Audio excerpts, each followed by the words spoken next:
4.5 billion years ago, there was no Earth, no Mars, and no Sun.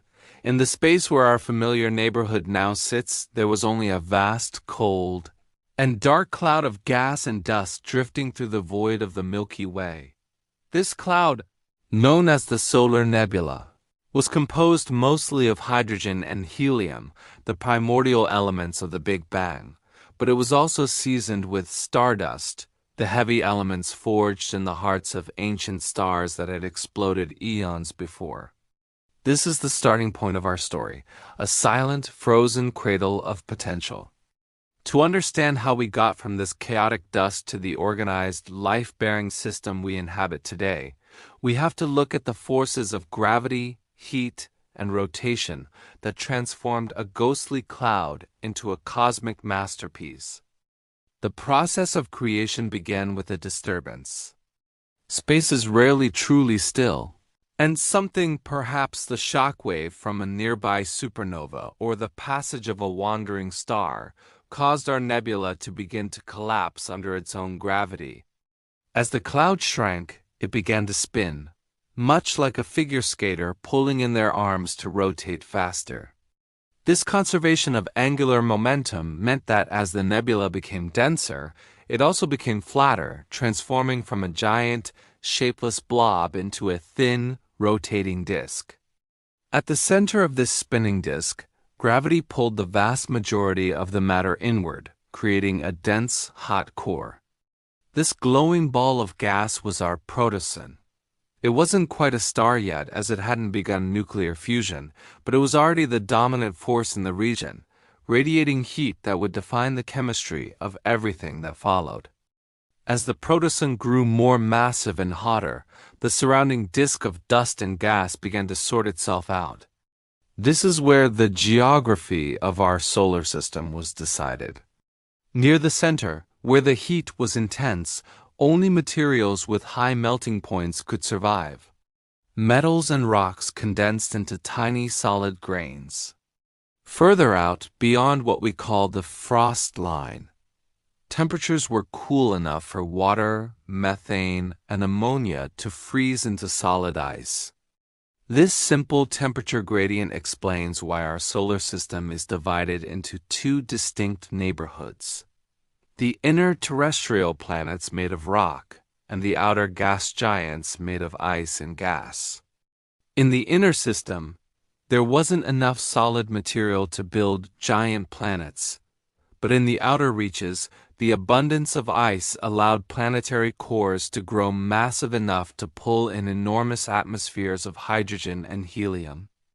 The birth of the planets themselves was a violent and messy process called accretion. It began with tiny dust grains sticking together through electrostatic forces, essentially cosmic dust bunnies. Over millions of years, these clumps collided and merged, growing from pebbles to boulders, and eventually into planetesimals kilometers wide. At this stage, gravity took over. These large rocks began to clear their orbits, vacuuming up everything in their path.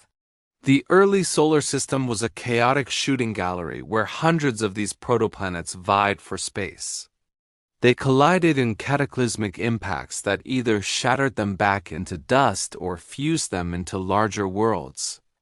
It was during this time that a Mars-sized object likely slammed into the young Earth, blasting enough debris into orbit to form our moon. While the planets were taking shape, the protosun finally reached a tipping point.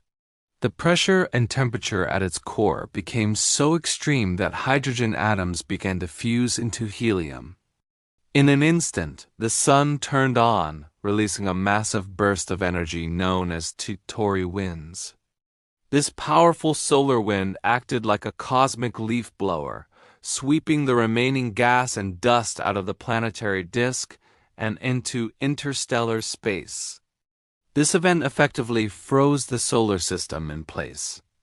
The planets that had finished forming remained, while those that were still growing were cut off from their supply of gas. This is why Mars is relatively small. It was in the process of growing when the sun's ignition cleared away the materials it needed to become a giant.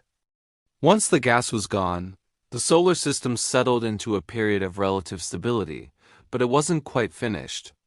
The giant planets, particularly Jupiter and Saturn, began to dance. Through a process called planetary migration, these behemoths moved inward and then outward, their massive gravity acting like a shepherd's crook. This gravitational tug-of-war threw millions of leftover rocks and ice chunks into chaos. Some were flung into the sun, some were kicked out of the solar system entirely, and many were sent hurtling toward the inner planets. This period, known as the Late Heavy Bombardment, was a time of intense cratering.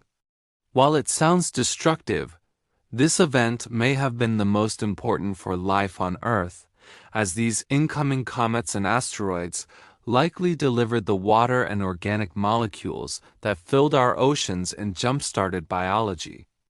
Today, the solar system looks like a clockwork machine, orderly, predictable, and calm. But when we look at the scarred surface of the Moon or the tilted axis of Uranus, we see the evidence of its violent birth. We are living in the quiet aftermath of a 4-billion-year-old explosion of creativity. Every atom in your body, every drop of water in the sea, and every mountain on the horizon was once a speck of dust in that rotating nebula. We are, quite literally, the processed leftovers of the sun's formation. Understanding this history doesn't just tell us where we came from. It helps us search for other solar systems in the galaxy. By observing young stars today, we can see the same disks and the same collisions happening elsewhere, suggesting that our story is just one of billions being written across the cosmos.